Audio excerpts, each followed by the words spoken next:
जो आपको काफ़ी ज़्यादा हेल्प करेंगे आपके स्टडी गोल्स को अचीव करने में। कि यही छोटी छोटी चीज़ें हमें काफ़ी अच्छे मार्क्स स्कोर करने में हेल्प कर सकती हैं। रियलिटी में हम मुश्किल से सिर्फ 4 घंटे ही पढ़ पाते हैं। इस बात को हमेशा अपने माइंड में ज़रूर रखिए। Hey everyone, welcome back to my YouTube channel Kano talks. My name is Kanishka and आज मैं बात करने वाली हूँ आप लोगों के साथ कुछ ऐसे पॉइंट्स के बारे में जो आपको काफ़ी ज़्यादा हेल्प करेंगे आपके स्टडी गोल्स को अचीव करने में।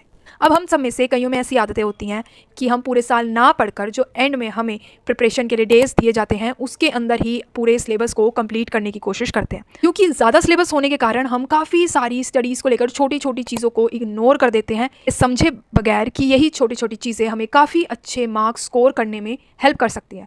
तो बिना टाइम वेस्ट किए इसे शुरू करते हैं। इसमें सबसे पहला पॉइंट आता है, यानी कि सबसे पहले ये समझिए कि आप सारा सिलेबस लगातार 8 घंटे या 10 घंटे में नहीं कंप्लीट कर सकते। क्योंकि हमारे अंदर आदत होती है कि हम डिसाइड तो कर लेते हैं कि आज हम 10 घंटे पढ़ेंगे या 8 घंटे पढ़ेंगे, बट रियलिटी में हम मुश्किल से सिर्फ 4 घंटे ही पढ़ पाते हैं। इससे बेहतर है कि आप सेशंस बिल्डअप करना शुरू कीजिए। 2 घंटे के 3 सेशन बिल्डअप करने की आदत डालिए। जैसे सुबह 9 बजे से 11 बजे तक जो कि आपका फर्स्ट सेशन होगा, सेकेंड आप डिसाइड कर सकते हैं 12 बजे से लेकर 2 बजे तक का, और थर्ड आप सेशन डिसाइड कर सकते हैं 3 बजे से लेकर 5 बजे तक का।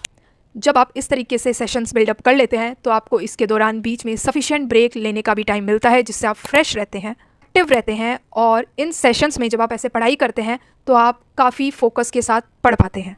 अब अगर आप चाहें तो इन सेशंस को आप अपनी रिक्वायरमेंट के अकॉर्डिंग बढ़ा भी सकते हैं, घटा भी सकते हैं। आप चाहें तो ये सेशन 2 से 3 घंटे के भी शिफ्ट कर सकते हैं, या फिर सिर्फ 3 सेशन की बजाय 4 सेशन पर भी शिफ्ट हो सकते हैं। सेकंड आता है यूज डायग्राम्स एंड टेबल्स। अब हम सब में एक आदत है कि जब हम किसी बुक में बहुत लंबा पैराग्राफ देखते हैं और उसके आसपास कोई पिक्चर भी ना हो तो हम ये पहले ही डिसाइड कर लेते हैं ये तो काफ़ी ज़्यादा बोरिंग होगा। वहीं जब हम डायग्राम्स, टेबल, चार्ट्स की हेल्प लेते हैं तो ये टॉपिक्स हमारे लिए काफ़ी ज़्यादा इंटरेस्टिंग हो जाते हैं और हम आसानी से फोकस करना शुरू कर देते हैं। इवन इन डायग्राम और टेबल की हेल्प से आप काफ़ी आसानी से किसी टॉपिक को याद कर सकते हैं और समझ पाते हैं। थर्ड पॉइंट आता है एक सिंपल एंड स्पेसिफिक गोल्स। सबसे पहले स्पेसिफिक गोल्स बनाने की आदत को अपने अंदर डालिए।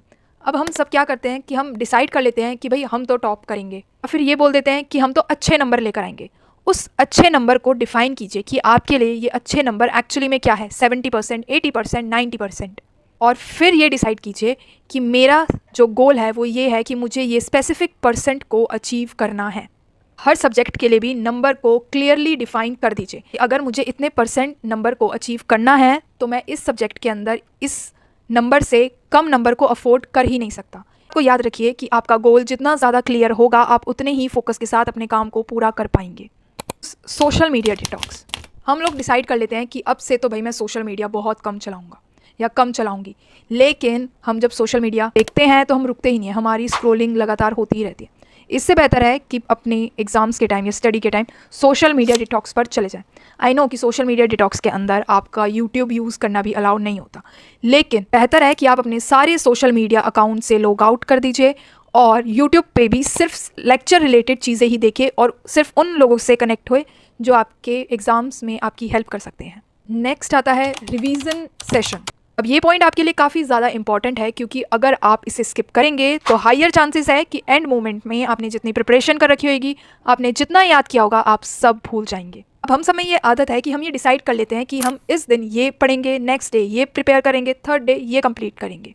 एंड में जब सारा सिलेबस कंप्लीट हो जाता है और हम सारा फिर से रिवाइज करना शुरू करते हैं तो हमें लगता है कि जो हमने सबसे पहले पढ़ा था वो हम एक्चुअली में भूल गए हैं और हम उसको फिर से याद करना शुरू कर देते हैं, और इसकी वजह से हमारा जो कॉन्फिडेंस लेवल होता है वो काफ़ी ज़्यादा गिर जाता है। इस बात को हमेशा अपने माइंड में ज़रूर रखिए कि जितना इम्पॉर्टेंट किसी टॉपिक को कंप्लीट करना है उतना ही इम्पॉर्टेंट उसे रेगुलर बेसिस पे रिवाइज करना भी है। एक हैबिट बिल्ड कर लीजिए कि आप पूरे दिन जितना पढ़ेंगे और जितना आप ऑलरेडी पढ़ चुके हैं उसे डेली रात को सोने से पहले रिवाइज ज़रूर कीजिए। अब ऐसा भी कई बार होगा कि आप रात को काफ़ी ज़्यादा लेट हो जाएंगे सोने में, लेकिन अपने इस रिवीजन वाले स्लॉट को बिल्कुल भी स्किप ना कीजिए। याद रखिए कि ये रिवीजन का पार्ट काफ़ी ज़्यादा इंपॉर्टेंट है और यही आपकी हेल्प करेगा आपके एग्जाम टाइम में सारे टॉपिक्स आपको दिमाग में याद रखने में। सो आई होप कि आपको इस वीडियो से कुछ ना कुछ सीखने को ज़रूर मिला होगा। कमेंट्स में ज़रूर बताइएगा कि वो कौन सा पॉइंट था जो आप ऑलरेडी फॉलो कर रहे हैं या फिर आपको पहली बार पता चला। ऐसी और वीडियोस के लिए कनो टॉक्स को सब्सक्राइब जरूर कीजिएगा एंड थैंक्स फॉर वॉचिंग।